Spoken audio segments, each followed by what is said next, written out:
mengenai bacaan Al-Quran di dalam sholat dengan bahasa selain bahasa Arab. Di sini Imam An-Nawawi rahimahullah taala dalam kitab Al-Majmu' memberikan penjelasan bahwa tidak boleh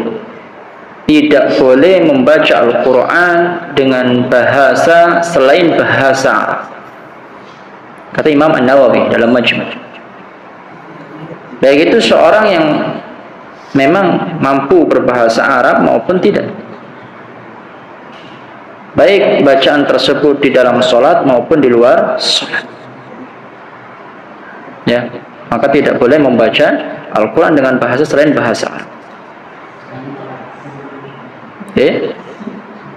Sehingga jika seorang yang sedang sholat kemudian menerjemahkan bacaan Al-Qurannya, maka sholatnya menjadi tidak sah. Tidak sah sholat. Dan inilah pandangan yang dipegang dalam mazhab Syafi'i. Kemudian pendapat ini juga menjadi pegangan mayoritas ulama. Di antaranya ada Imam Malik, ada Imam Ahmad, dan Imam Abu Dawud rahimahumullah ta'ala. Tapi di sana juga ada Imam Jalaluddin As-Suyuti rahimahullah dalam kitab At-Tahbir fi Ilmi Tafsir. Beliau mengatakan bahwasanya membaca Al-Quran dengan selain bahasa Arab hukumnya, kata Imam As-Suyuti, hukumnya haram. Bahkan beliau mengatakan haramnya ini secara mutlak. Baik yang membaca itu mampu membacanya dengan bahasa Arab maupun tidak, tetap diharamkan, tetap dilarang. Ini kata Imam As-Suyuti. Jelas ya? Dan sebelumnya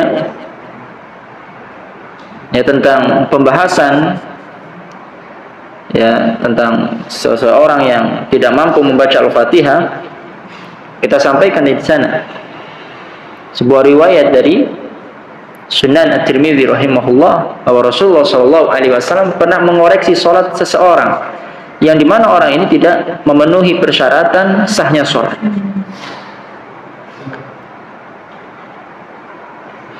Di antara yang Rasulullah SAW sampaikan kepadanya yaitu agar orang tersebut membaca Al-Quran di dalam sholatnya. Adapun jika ia tidak mampu, maka ia hendaknya apa? Membaca hamdalah, membaca takbir, tahlil, kemudian baru ia boleh rukuk. Nah, dari riwayat ini saja jelas sekali ya bahwa tidak ada pilihan untuk mengganti bacaan Al-Quran tersebut dengan makna yang dimengertinya. Termasuk diantaranya menerjemahkan bacaan Al-Quran di dalam sholat. Tidak.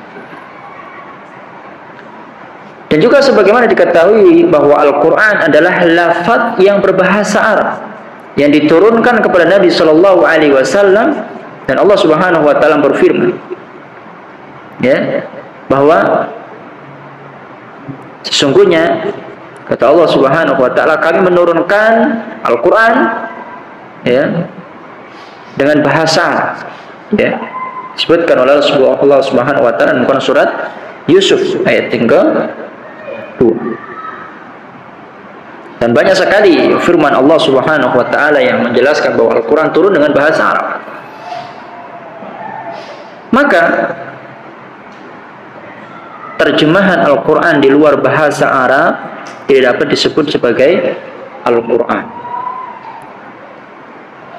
Jelas ya? Sehingga hukumnya apa? Boleh tidak? Tidak boleh. Membaca Al-Quran di dalam sholat harus berbahasa selain dengan bahasa Arab. Kita kembali ke perkataan Imam Suyuti rahimahullah ta'ala, mutlak haram. Maka nggak boleh baca Quran dengan cara menerjemahkan dalam sholat. Misalkan kita bertakbir Allahu Akbar, kemudian kita membaca ya suratan, baca misalkan apa, Al-Ikhlas, ya, kita ganti dengan terjemahan Bismillahirrahmanirrahim, kita ganti dengan apa? Dengan menyebut nama Allah yang Maha Pengasih lagi Maha Penyayang. Qul huwallahu ahad, Kita ganti dengan terjemahan apa? Katakanlah wahai Muhammad bahwa Allah Subhanahu wa taala itu Esa. Boleh nggak semacam ini? Boleh tidak? Tidak boleh. Ya, tidak boleh. Jadi hukum membaca Al-Quran di dalam sholat dengan menggunakan selain bahasa Arab adalah haram secara mutlak dalam mazhab. Anda rasa cukup jelas? Wallahu ta'ala alam bis.